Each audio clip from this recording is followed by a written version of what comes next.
Okay, so today is our first regularly scheduled guest speaker, Professor Ellen Muehlberger.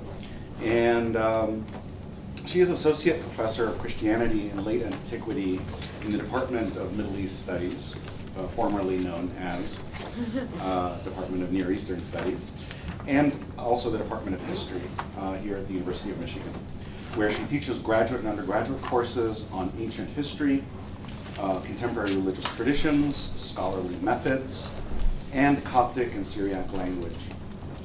Muehlberger has held fellowships from the National Endowment for the Humanities, the American Council of Learned Societies. She edited Practice, a 2017 collection of newly translated primary sources about early Christian education, asceticism, and reading in the series Cambridge Editions in Early Christian Writings. And her new book, Moment of Reckoning, Imagine Death and Its Consequences in Late Ancient Christianity, will appear with Oxford in spring 2019. Let me draw your attention to her 2013 book on angels, entitled specifically Angels in Late Ancient Christianity, and that was with Oxford University Press as well. She can be found on Twitter, unlike most faculty. And you can follow her Twitter handle. Is that what it's called? Handle? Okay. I am one of those professors. Her handle is at EMUEHLBE.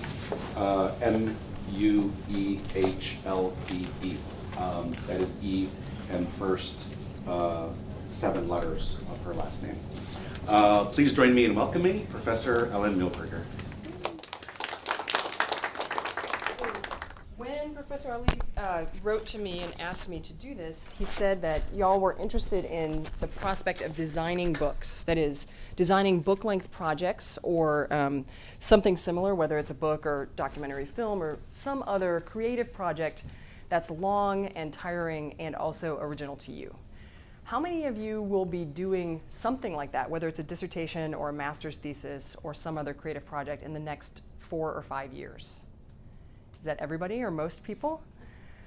If you didn't raise your hand, you should think about doing something like that. Not just because dissertations are fun to do, but because having that kind of creative project that's separate from, say, all of the work that you are taking on and being extremely competent at because you're good at it, having something that you're not quite good at and you're always sort of moving towards the edge on is both good personal practice and also expands you intellectually, I think. It's also quite frustrating and challenging, so we'll talk about some of those challenges. Another show of hands, how many of you grew up with a family member who had written a book or had done some other creative project that involved original work, like a documentary filmmaker or something? So I got like 5 or 6 people, right? Not the majority of us, and it's awesome that you've had that experience of watching somebody do a project like that up close. For the rest of us, deciphering what it takes to write something book length, let's say, more than 200 pages worth of prose, whether it's fiction or nonfiction, can be really intimidating, and I speak from experience. So I'm from the state of Michigan. I grew up in a little town that's probably a half an hour south of Kalamazoo. We had maybe 3,000 people in town, so it was very small. My parents were both educated. My mom got her BA when I was in high school. My dad got it before they were married. And both of them really, really cared about learning. Like every single message that I got was, you need to be a good student. You need to really care about your studies. Yes, you should go to college. Yes, graduate school is a thing you should do. But the messages that said learning was important didn't have this other extra piece that helped me understand what the end of that learning would be about. And the education that I got, both in my high school and in my undergraduate degree, wasn't really about creating new things necessarily, or writing something very long and new. It tended to be about developing competency. And I mean, I'm a language learner. I think most of you are language learners. It is extremely satisfying to learn a language and learn it well, right? You know that feeling of like, I don't have Arabic, but your Arabic is probably all great.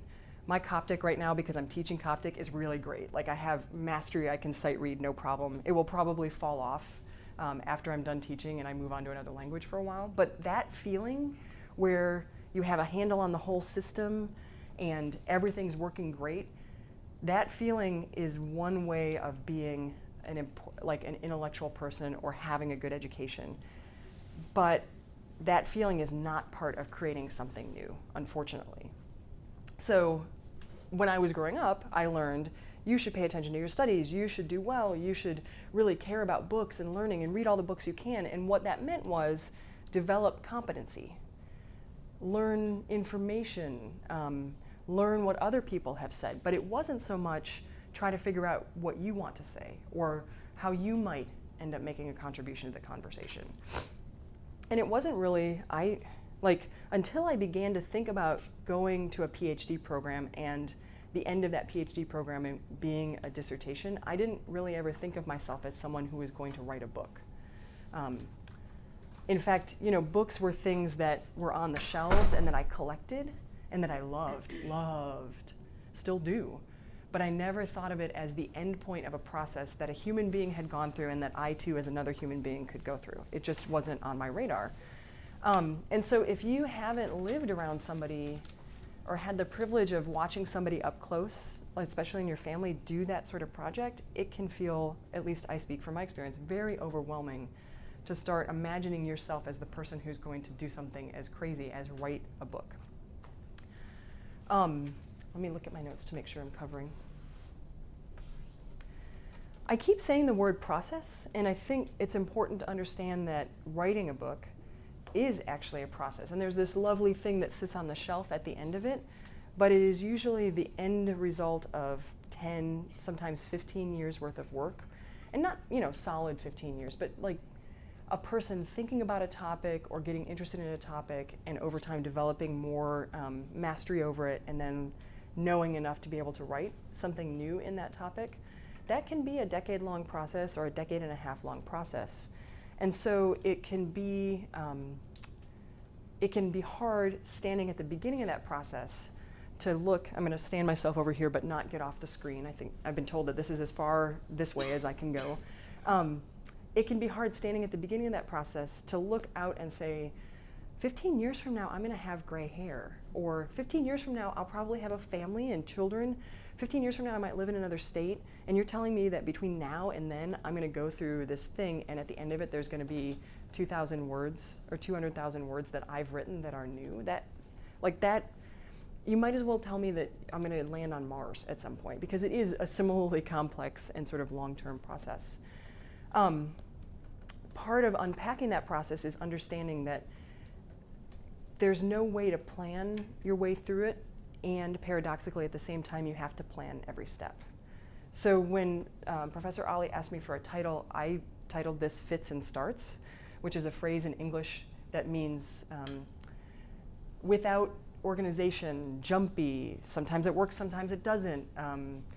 You might ask, like, Ellen, how do you learn how to cook? Well, in fits and starts. Sometimes you cook something and it's terrible, and sometimes you cook something and it's great, and eventually over time you get good at it, but there's no guarantee that it will all go in a linear fashion.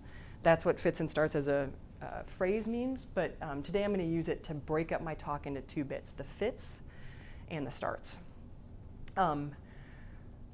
Let's start with the fits. So when you put yourself in a position of having to develop a topic, let's say you start an MA program and you know that a thesis is required, or you're starting a PhD program and you know a dissertation is going to be required, or you're a person who thinks, I would just like to contribute to the culture around me and I want to start, learning how to record on my phone so that I can make a documentary about my neighborhood, or my favorite restaurant and everybody who goes, whatever it is that you want to do, that you've decided you'd like to take on a project like this. First thing that you have to do is figure out what's already been said around you, right? You're not the first person to have this idea, probably. You're not the first person to notice the things that you're noticing. And what that means is you have a debt almost to the people who have come before you. They have been talking for a long time, and by talking I mean they've been writing to each other, sometimes for centuries, especially if you're part of a long tradition. So I work on the tradition, studying the history of early Christianity, which really the first people to write about it as a historical topic are in the late Middle Ages. So I have a long conversation that I'm joining, and there's a balance to be had between having a great new idea and then realizing, oh, this is an idea that somebody had in the 1600s and I just didn't know it, right? That's sort of a difficult thing. So figuring out where you fit is the first thing. And the only way I know how to tell you how to figure that out is to read, and to read a lot, especially if we're talking about projects that are writing. That doesn't necessarily mean you're only reading the greats or the greatest hits or the people that always get mentioned, right? You probably already recognize that if you went up to any of your classmates and said, tell me the 5 most important authors for your program, A, you guys would probably have 5 different people. Like, your people would be different. And B, the reason that you think those people are important is because other people have told you that they're important. And so as a person looking to fit into a new conversation, your job is not just to hear the loudest voices, but also to hear the voices that didn't get heard when they were published, or maybe who haven't been heard because they're a little tangential to what you're doing, but you're thinking, okay, yeah, I still need to listen to them. So developing Gesundheit, a reading practice that is hefty, and I mean challenging and hefty, is probably the first thing you can do to start fitting into somewhere, whatever your topic happens to be. You also, let me make sure that once you find a topic, and I'll use an example of a book that I'm finishing right now it's in production, so it's at the press. I've gotten the little things that I have to copy edit, but it's not yet out in print. That book, here is its argument. The way that early Christians in the 3rd through 7th centuries, really roughly between around Constantine the emperor and ending around Muhammad's life, the way that early Christians at that time were taught to anticipate their own deaths and to reflect on their own deaths while they were still alive, changed their ethics, especially how they were willing to treat other people, and at the very bottom of it, whether they were willing to torture other people. That is a super specific thing, right? That's a very specific argument. People's visions about their later death, their own individual death, allows them to justify torturing other people is not a thought that I had 15 years ago. It's not even a thought that I had 2 years ago. It's the end result of a very long process. And the start of that process was me saying, I'm interested in death generally. And not my own or anybody else's, but just the topic of death and how cultures deal with death. And I need to know what people have said. So I start reading. And I'm a specialist in early Christianity, so I started reading about early Christian practices around death and thoughts about death. But there wasn't that much, so very, very quickly I had to go to other fields. So one of the first books that was super formative for me was Leor Halevi's Muhammad's Grave. I don't know if any of you have read it. It's great. It's about how early death practices shaped the community of believers around Muhammad, and how death practices were kind of when Islamic practices spread to other cultures very early on, one of the first things that spread were death practices. Controversially, he says almost ahead of things like you might think like prayer or alms might have been first. No, it was more death practices first and then other things later. Another book that was important was set in the Middle Ages. This French historian called Philippe Aurier had made an argument, a very dense, thick argument about people imagining death, but he was talking about the 13th and 14th century, which was out of my time field, but I thought, all right, I'll read it, because in both of these cases, here are smart people thinking about the topic I'm thinking about. Let me see what they do with it. Not like I'll know what their evidence is, or not like I'll know their sources, but I'll just see what they're up to and what questions are motivating them. So in the case of Halevi, he was really interested in the spread of ritual, and he wanted to trace what rituals were kind of more contagious or catchy than others. Aurier's was more interested in where does the person or the individual start in Western literature. Like when we say there is an individual and it's the center of like modern novels, where does that idea start? And he found it in the 13th century. So those people had questions that I was not myself interested in, but I could watch them. It was almost like, when you want to become a good tennis player or a good soccer player, you watch really good soccer players and they're playing a game, you're not on the field, but you watch them and you see, oh yeah, you make that move or you do this thing, oh that's it, I didn't know you could do that. That's the sort of thing that you do as a reader. And sometimes it means, especially if your topic hasn't been treated by somebody who's writing about the stuff that you're writing about, it means going outside and even going maybe, if you're a historian, to modern things, or if you're a modern people, to historical sources. Once you're there, like once you've sort of thought, all right, I know I'm interested in something like death, and I know I'm interested in my case, early Christianity, you can start figuring out what data might be available to you, right? So how many of you are people who work with non-modern, that is not in the last century sources? I have 1, 2, 3, 4, 5, many more. Many more came up as soon as I said 1. But the rest of you are all thinking about writing something or possibly writing something about the contemporary world, right? So in either case, you have to, at the start thinking through about what sources you might have available. For historians, it's a little more limited, right? Because things get preserved or not preserved, things get recorded or not recorded. For those of you who are working on the contemporary world, whew, I wish I were you, because you have so much available to you. I mean, between video sources and text sources and digital sources and visual, I mean, it's overwhelming. So another sort of fitting yourself in choice that you might need to make if you have this like wealth of stuff is to limit yourself a little bit. So let's say that you're working on, the department that I'm in right now has a graduate student who just came who's working on Saudi Arabian women's literature, let's say. She might have to limit herself to just one decade, say, or just one genre of writing, rather than trying to take on the whole thing.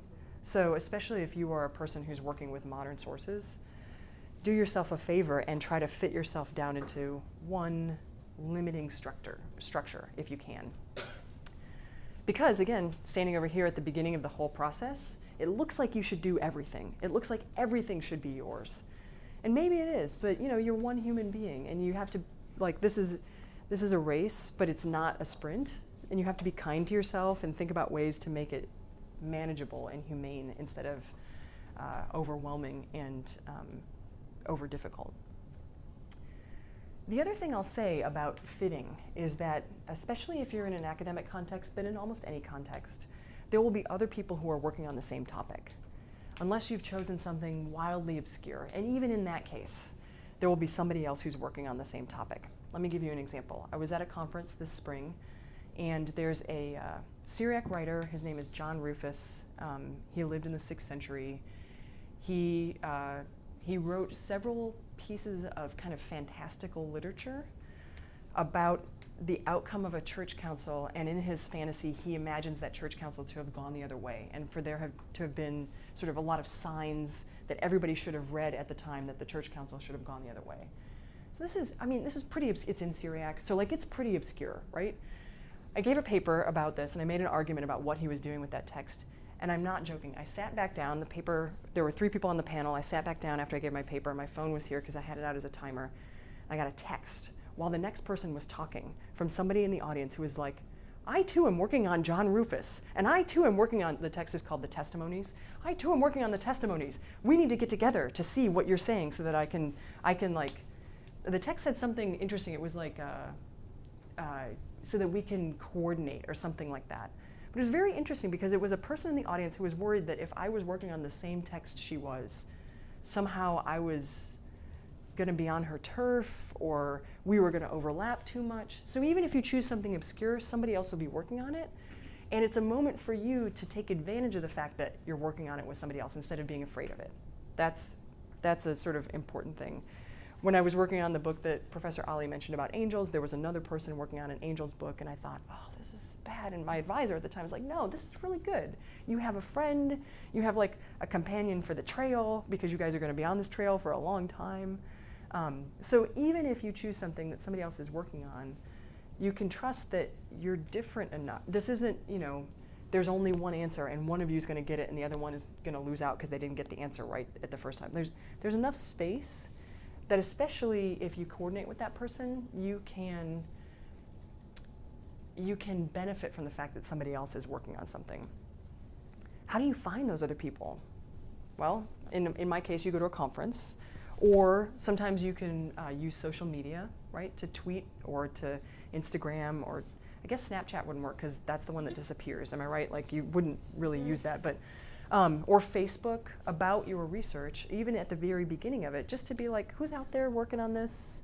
Because sometimes folks can really be helpful in letting you know what's already been done.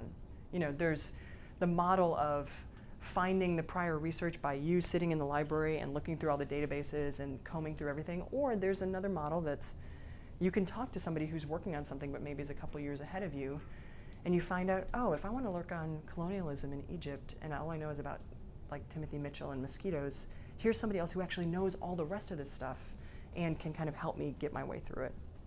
So having companions along the way is a good thing. I suggest not texting them right after their paper in a nervous fashion, because that signals that perhaps maybe you're thinking that they shouldn't be doing what they're doing. But be kind to the other people who are along the way.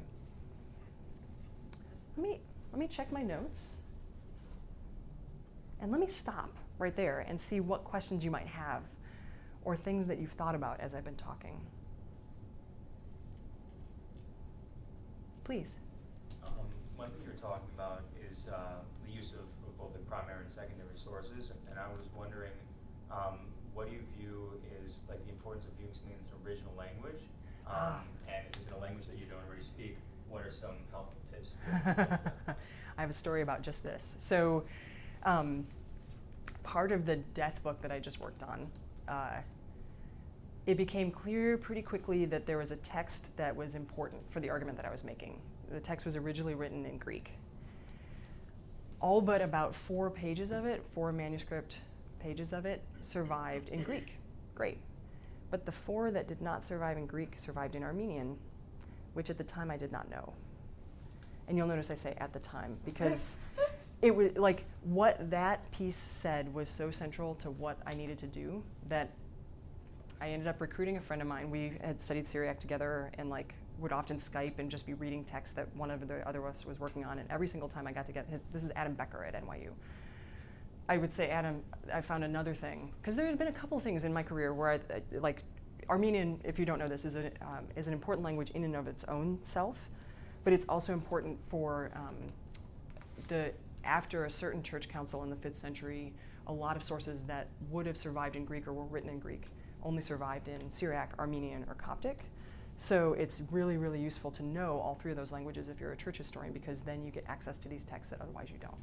So I would be, talking to Adam on Skype, we'd be reading some text together, and as an aside, I'd say, oh, I found another thing that's in Armenian, I'm gonna have to learn Armenian someday. And then he'd have a list, oh, I found another thing that's in Armenian, I'm gonna have to learn Armenian someday. And both of us are good language learners, right? But when this thing came up, and I was like, oh, I need this, I actually need this, I convinced him, and the 2 of us went through the text, the standard textbook together over Skype. It probably took us 4 months. It was like taking a language class, but with your friend, and you'd start, we'd both have our little cup of tea. And so my advice is maybe just bite the bullet when that happens to you. If you're convinced that it's important to your project, all right, how many languages do you know right now? To what extent? How many languages could you order, say, a cup of tea in? 4. All right, do you know any non-speaking, dead or ancient languages? Yeah.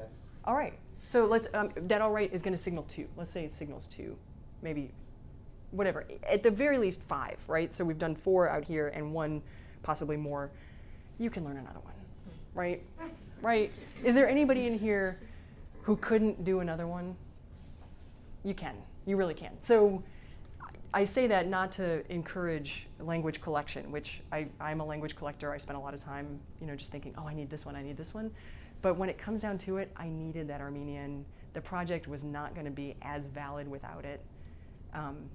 And also, I'm a prideful person. I was not going to use the existing translation into French. Armenian's hard, but it's not that hard. People get very nervous about it because it agglutinates, it does that thing. You guys are language learners, you know what I mean? It does that, and it has a lot more cases than most languages that I've studied, but it's a language, it's not that hard. So when you're thinking about primary sources, let me say one other thing about primary sources while I'm here, and then I'm gonna take other questions too. There's a tendency, if you're a scholar, to use the same sources other people have read. Because you have friends, right? Then you have, whether your friends are living or have passed on, you have other friends who have read the same thing, and you kind of can work with their interpretation, move it up or move it back. But there's something really, really good about just going through whatever catalog is there for your topic. For me, there's one in Latin and one in Greek, that catalogs all existing Christian literature, whether it's edited or just exists in manuscripts. It's worth going through that to see what other people haven't picked up on, and sometimes it's a dud, right? So here's an example. I found in that catalog a sermon titled On Death by a very famous Christian writer, John Chrysostom. I happened to be going to a conference in a town where the library had like the only remaining copy of this thing, and I went and I looked, and it was mislabeled. It's not a sermon. It's a collection of excerpts of other things from other. It still turned out to be useful, but it wasn't what it promised to be. And so sometimes there's a reason people haven't used things, but a lot of times, everybody goes to the same 5 texts to make the same, not the same 5 points, but to make points over. It's worth your time, I think, to do a little primary source combing, or maybe a lot of primary source combing, because part of, I think, what we're all about is working with a primary source and making it legible to other people. And in a certain sense, that's already been done with a lot of stuff. So one way to make a contribution is to digest for everybody else a new set of primary sources. Does that answer your question? Yeah. Please. Say again? I don't speak Armenian. I read it. Right, okay. right. This is the big difference too, right? Like classical Armenian, I can read it now with a dictionary. I cannot speak it. Okay. Yeah. My question was, have you visited there, also the manuscripts? I have not. Nope. And here's the thing. What's nice about my field is that there's a lot of folks who are invested in digitization. So most of what I'm interested in, not every single last piece, but most of what I'm interested in, there's already a beautiful high resolution picture of it, which unfortunately means I don't do as much traveling as you would want to, but also it's cheaper. You don't have to take a huge carbon contributing flight just to see a piece of paper that you can see a beautiful picture of. And sometimes the high resolution images that I work with, you can actually see a little better what's going on than just me in some room looking at a piece of paper. Does the fits part so far, like finding a topic, figuring out where you are in it, does that raise any other questions for other people? Please. So one question that comes up in my life and in the life of students is, as you carve out, as you sort of join this conversation and you hear what others have said, very often you're angered. One is angered by what has preceded, and you push back, and you wanna, and you're kind of in the fits part. You're still reacting to what has been said. Absolutely. Which may very well be racist. It may very well be biased in some way. Sometimes it's just a cognitive intellectual bias, paradigms or binaries that are just unnecessary. Yeah. What do you do in those circumstances? So I have 2 experiences of exactly this, where somebody was just wrong. And in one case, wrong in like the most sexist way possible. Like just, I remember that feeling. Like I sit with that feeling for a while and hold on to it because it is fuel, right? Like that is a way to get yourself through extremely boring work, which every project has a piece of. It's also a way to get yourself motivated to like answer a call for papers, write a paper, give a presentation. But I think what Professor Ali is indicating is that I'm going to bet you, let's say $5, that all of you have heard a version of a paper that's like, my paper, my research now is about how, I'll just use an example, Professor Brown here is absolutely wrong about the following text. And then all you do is you watch the speaker spar with this person that's not in the room, and you've watched the speaker kind of diminish herself to being a corrective to somebody else's research rather than her own. So I think holding on to the feeling and using it as your generator and doing the sparring. Like I've written this, what I've just described to you is a paper that I have written. I haven't given it, but I wrote it, and then I was like, oh, that's me turning myself into Brown's corrector rather than being my own scholar. So you write that draft, or you present that draft to your friends, or you complain about it over lunch. And then you think, all right, well, if he's wrong about that, what's the way to step outside just responding, and instead to give a reader who's never encountered this version, the actual version? Because I think that's the other thing that gets lost is when you spar sometimes it is good to offer a corrective, but you have to think about the person who's entering the conversation for the first time reading your work. Both, they don't know who you're arguing with, but B, then you're kind of subtly, like, in an embargoed way, getting them the argument that you want to get rid of, right? So if you force them to know who you're correcting, you force them to know that view too, instead of just writing from a brand new thing, like, oh, right, this is the way you should look at it. This old frame kind of doesn't matter at this point. Do you see what I mean? Does that answer your question? But don't let go of that energy. And anytime you got to go back and remember it just to get yourself through the next set of notes or the next draft, go back. Like, use it for all it's worth. I can still get myself fired up about a couple of these. I have other things to say, but I wonder what other questions might be coming to you right now. Can you just talk about some of the disciplinary tools you use on yourself? What was your practice of making sure that you just did the work? All right, so this is actually moving to the starts. Oh, sorry. I didn't plant you, right? But this is a perfect segue into the starts. So like, you have a topic, you have a rough idea of what you're interested in, and you've been reading around and you think, all right, I want to start to make a contribution. And part of what that involves is becoming a fluent writer. And I don't mean that any of you are not fluent, you are, but you're not yet fluent in your idea. Meaning, let me use the death book as an example. So I've already given you like the very specific how people in this time period imagine their own deaths and anticipate their own deaths leads to them feeling comfortable saying that we should torture other people, and it's actually a Christian thing to torture other people. That's very specific. At the very beginning of all that, a long time ago, and actually I'm going to point to Professor Boccaccini in the back of the room because you were here for this. I applied to a job at the University of Michigan a decade ago, and part of the application process said, in your cover letter, describe your second project. And that was the first time that anybody had said to me, you need to describe something that's going to become a book in approximately a decade. And so that was the first opportunity that I had where there was a consequence if I didn't do it, right? I was trying to impress a search committee and I needed to hand them something that answered their question. They asked me a direct question. And it was limited, right? It was in a cover letter, so it was small, probably a paragraph, maybe a paragraph and a half. But it was an opportunity for me to voice something constructively and actively rather than passively. Because up until that point, I'd been doing a lot of reading. I'd been consuming other people's ideas and not making my own. And that was the first structured event, essentially. Like if you think about how athletes train for things and then they go do a race, or they play a game, or they go to the Olympics, like that was the first thing that actually had a consequence if I did it or if I didn't. And for me, the process has always been seeking out those kinds of events that have consequences and signing myself up for them.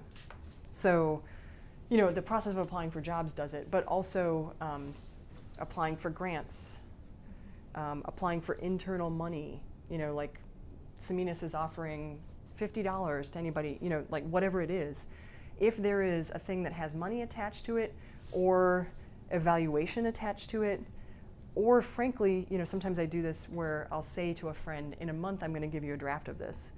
Even just the tiniest bit of social shame from a friend of mine can also be the consequence. And there's no path from this, I'm having this idea, to the very specific 100,000 to 200,000 word book out there that doesn't involve a million of those little events. Or at least I haven't found one. And that was a big change for me because, again, the environment that I grew up in, the only way that I had ever heard of or seen somebody making a project like this was in the movies. And like you watch a movie about a writer, like, well, this is going to be before most of your times, like Dead Poets Society, or, the movies about writers and making books is the person thinks a lot. They drink a lot of caffeine in some form. They often will drink alcohol at the opposite 12 hours of the day that they're drinking the caffeine. And they're sitting there, and there's like paper all around them, and their spouse is like, why aren't you paying attention to me? There's a stereotype, and you're laughing because there's a stereotype, but like that's how writing gets portrayed. And for somebody who never saw the real thing up close, that's what I thought. So like early on in graduate school, that's how I finished papers. I mean, I left out the alcohol because I'm not a good drinker, but like the caffeine, like all sorts of caffeine, set yourself up at a desk at the library, make a bunch of paper, and just force yourself to have the idea. And I didn't know really until probably my second year of graduate school what a thesis statement was, how to write a draft or revise a draft. But once I figured out that I had that little blank spot, the equivalent of CRLT and Sweetland, I just spent all my time there. And I used appointments at those centers as kind of another event. Like, I know that I have to think about paragraphing, and I'm gonna go talk about paragraphing with this person. I have to have a couple paragraphs to show her on Tuesday at 2 p.m. Well, I better write them. Like, that was the whole process. And none of that was, I'm gonna write these so that I can then write a dissertation and then write a book. It was just all the next thing. The other starting was beginning to sign up for things that I thought were beyond me. And sometimes I was right, they were beyond me. You know, like that, I think that's the difficult part of it, is signing up for opportunities, including writing opportunities, but sometimes conferences, or, yeah, you know what, I'll read this, or I'll read this book and lead the reading group about this book in our seminar. Those all felt beyond me when I first signed up for them. But knowing that feeling and being like, oh, well, I'm not ready for this, but human beings have done it, and this person over here who's organizing, it seems to think I'm ready for it. Like, I know this is a title of a maligned book right now, but leaning into that feeling and just sort of being like, all right, this is gonna be uncomfortable for me. And yet, the whole structure around me says it's probably time that I do this. So if you have an opportunity to be the person who leads a book group, or a Rackham interdisciplinary workshop, or just to be the person who chairs a panel, or like organizes the movie series, whatever it is, that kind of engagement starts shifting you towards a topic too. Let me look at my notes. One other thing I'll say. There was, in the original sort of biography and thing that I sent in, a link to an essay, and I don't know if it got to any of you. Yes, How Writing Leads to Thinking. You're saying yes, it did. Mm-hmm. Okay. So if you haven't had a chance to read this essay, it's by Professor Lynn Hunt, who she had, at the time that she was writing it, been the president of the American Historical Association.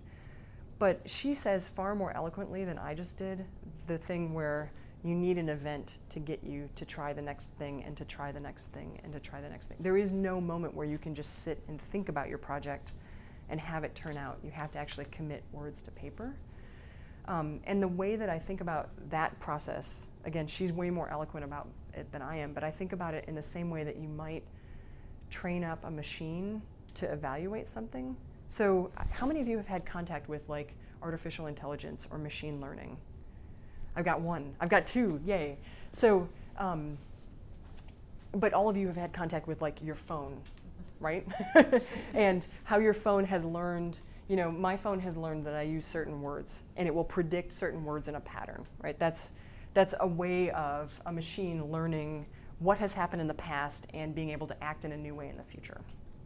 So I think of the process of getting from I have a general idea to I have a beautiful book and it has a specific thesis as a process of machine learning. I mean, I'm a machine, right?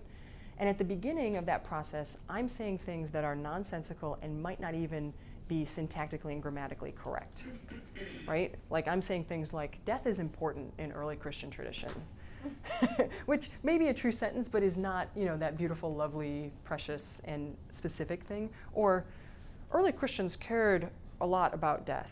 You know, they're very sort of vague, general things. And the more events you put yourself through, the more writing opportunities, the more speaking opportunities, the more precise that will get, in part because you're rubbing up against the friction of other people. Like people are asking you questions. People are saying, where'd you find that?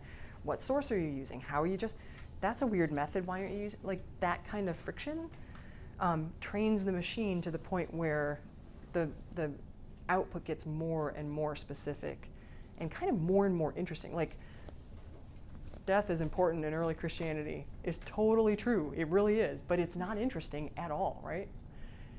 Getting closer to something that is interesting, that rides the line between this is familiar enough to scholars that it'll make sense to them, but it's new enough that it counts as a new thesis, that's difficult. That's extremely difficult.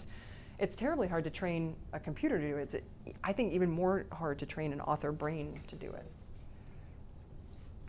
Let me say one other piece. Yes. The other thing I'll say is about the starts.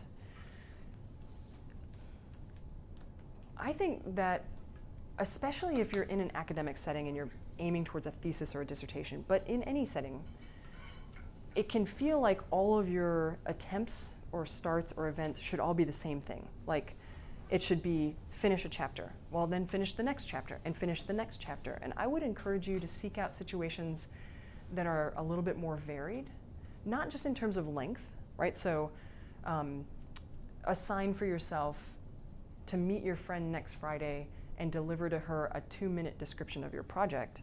That's short, right? It's a lot shorter than a chapter, but notice it's also social. It's not professional, it's social in a certain way. You know, she might be a friend from your program or whatever, but you're meeting for like, you know, ice cream or donuts or snacks instead of like standing in front of a classroom and saying something formal. You might think about trying it in different registers. So there's, you know, the formal conference presentation, and then there's Twitter, which is a totally different register, different audience, and more public, right? There's this kind of audience, but then there's also trying to explain it to my mom, which my mom is not an academic. If your mom's an academic or your dad's an academic, then great. But if they're not, then they're kind of an interesting audience to try your ideas out on, to see what they get and what they don't. Because they're not going to get some part of it, and that will help you understand, oh, I need to explain that more, or oh, I need to think about that more. And they'll probably have questions that will force you to think about things that you yourself didn't pick up on. So the more varied in size, in sort of social register, and in, I mean, even if you're a fiction writer, like, or if you like fiction, there's no reason you shouldn't be writing fiction about your nonfiction project at the same time. Like, why not? If it's, frankly, if it stimulates you and it gives you energy to work the next day, then why not? I'll say one more practical thing in response to your question. I developed pretty early on in graduate school 2 rules for myself. And the rules were this: no working after 5, like no school work after 5. And I'm not saying this is a rule that everybody has to follow, but it was, for me, useful to have a time where I had to shut it off. And that time for you could be at 11. It could be like 11 p.m. to 1 a.m. in the morning, you just shut it off. Or it could be noon to 4 every day. But there just has to be a time when you shut it off. Because I believe, and I don't know, but I feel like there should be some sort of evidence to this, that the back burner always keeps working. And if you're always on and not off at some point, the back burner doesn't get a chance to work. And by the back burner, I mean like the thing that's part of our consciousness, whatever it is, that keeps digesting what we're worried about. Like, you know, you're walking down the street and you remember, oh yeah, I don't have anything for dinner. Where did that come from? You know, it came from the thing, the back burner worrier. If you're working on a project, you keep that back burner going by giving yourself regular time off. I also had an opposing rule, which was I had to meet a certain number of hours of work per week. And for me, that meant work not with my phone, not with my email, actual work. And I kept, like, I still do this now. This makes me sound pretty intense, but it's a way for me to like focus myself. Keep a little post-it note on my desk, and I note what time I start working. And if I get up to do the dishes, if I'm working at home, answer my email, look at my phone, play with the cat, walk down the hall to talk to a colleague, I write it down because I've stopped working, right? And now my time, like in a term like this, I'm doing a bunch of service. So like my research time per week this year, it hovers between like 12 hours a week and 5, depending on how many committee meetings I have. But in a time when I'm on fellowship, it can go up to like 20 hours a week. But you'll notice that's not 40, right? Because you can't, if you're counting your time as like time sitting here either reading or taking notes or drafting or revising, you can't work 40 hours. I physically cannot work like that 40 hours a week. But if you add in talking to colleagues, answering email, it's like all that other stuff gets done around it. But for my writing practice, it has to be like undistracted time that I actually count in a way that's real honest to myself about it. But also, that has to be balanced with there's time off.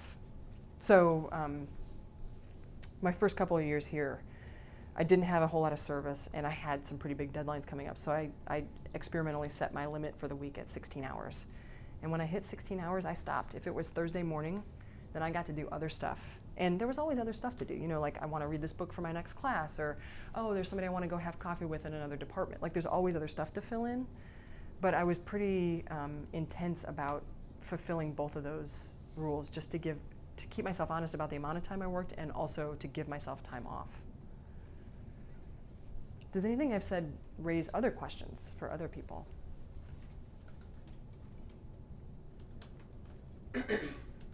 Please, and then next. So I guess I'm just wondering, when you're working on long-term projects, how do you keep motivation? Particularly when there's times where you may be in a slump or burnt out, or the motivation to keep on going and to be innovative and sort of push something forward. I was talking with a friend about this yesterday. He had also just finished a book, and both of us thought there are sort of two perspectives. There's like the heads up high, like horizon perspective of like, I see my whole project, I see what it's all doing all at once. And then there's the head down, I need to finish these 4 paragraphs today.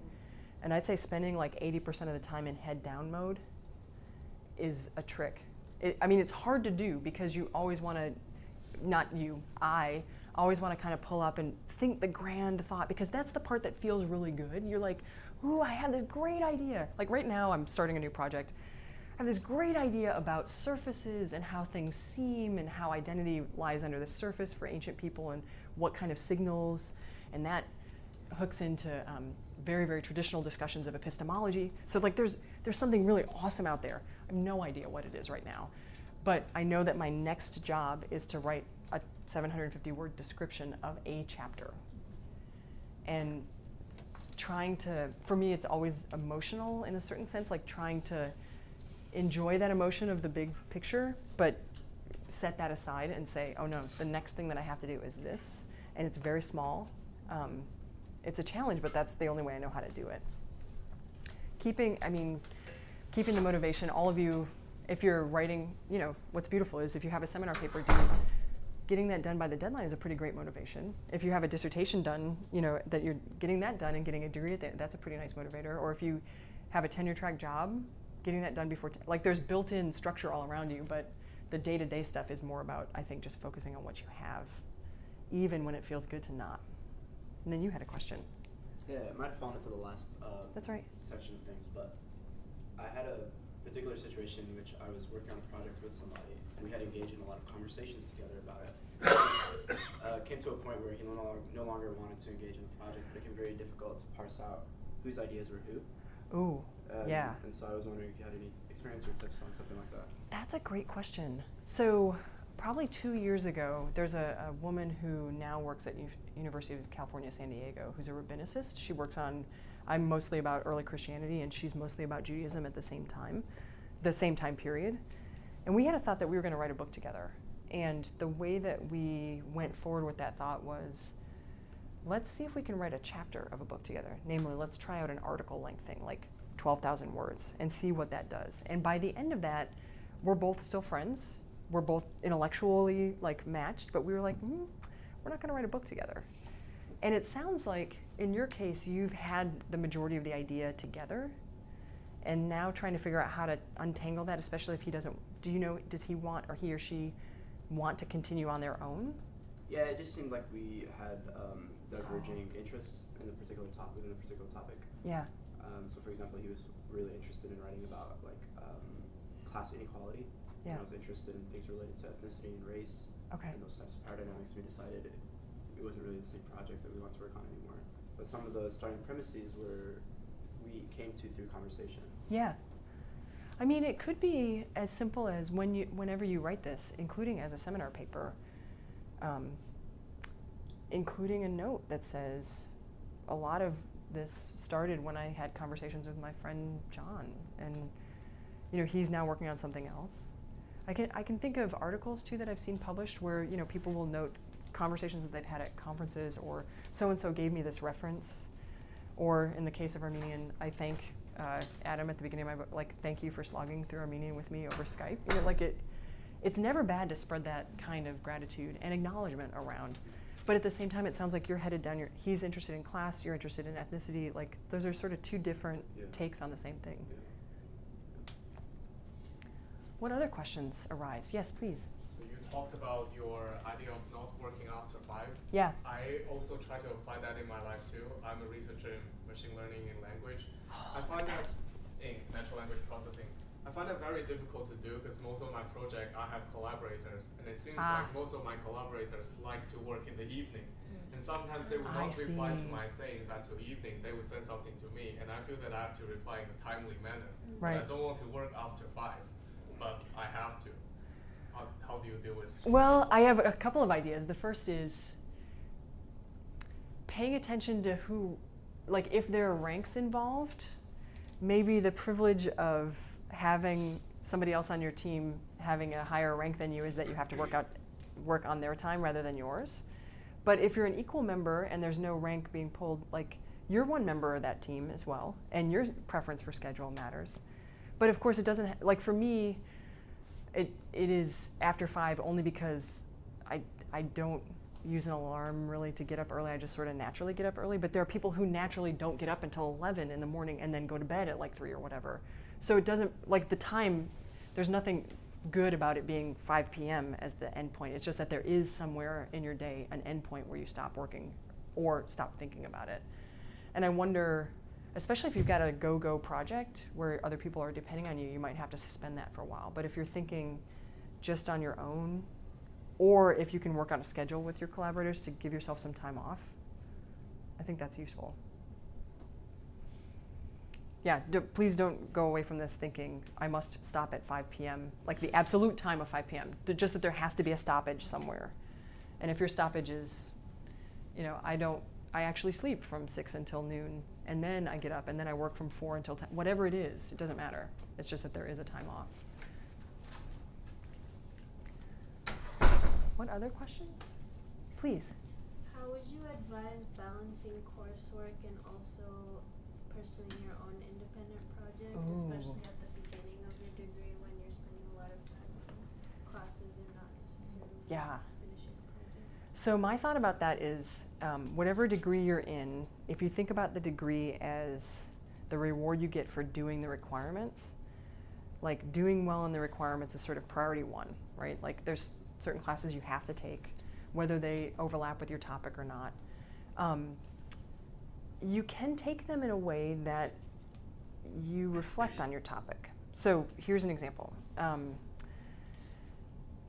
In my graduate program, I had to take a distribution requirement class. It had to be something outside of what I was studying, and I ended up studying in a seminar that was about Zen Buddhism. And this guy who taught it, which is nothing that I know anything about, I don't even know the right languages to study, but his thing was about the way that certain Buddhists in the Middle Ages ended up imagining like little people inside of themselves in a way that was influenced by Taoism. And this is now me casting back 15 years to my early coursework, so I don't remember all the details, but it was about like the powers of imagination and the power of people convincing themselves of things that were very real to them but weren't visible to anyone else.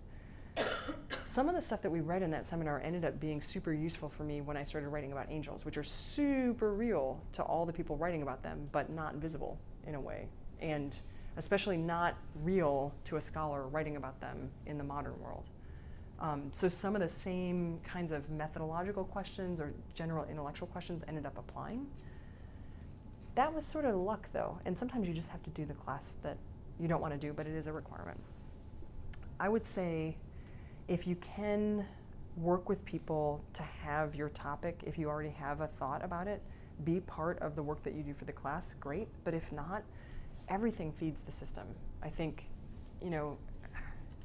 outside of academic writing, I read a lot, and I mean a lot of like mystery novels. I watch a lot of narrative television because it's all kind of feeding the system. Even though it has nothing to do with the topic I'm writing about, questions that get raised in those venues end up showing up in my work at some point, So another option, especially if it's something where it's like, no, I know she's saying apply it to my topic, but it doesn't apply to my topic at all. It's just a requirement. I just have to do it. Well, then maybe, think of it as a break. Like, here's a kind of low stakes, still some stakes, but a low stakes thing that you can go do and not be thinking about your primary issue. those are more survival tactics than they are actual like positive advice. What other questions? I'm going to check my notes and make sure that I said all the things that I wanted to say. I think I did. Thank you for listening. I know this is very abstract because all of you are in different places and different stages of precision with your project, but I hope this is useful, and good luck with the rest of, you're hearing about a lot of really good research this year, so I'm just one of many. Yeah, thank you for having me. Thank you.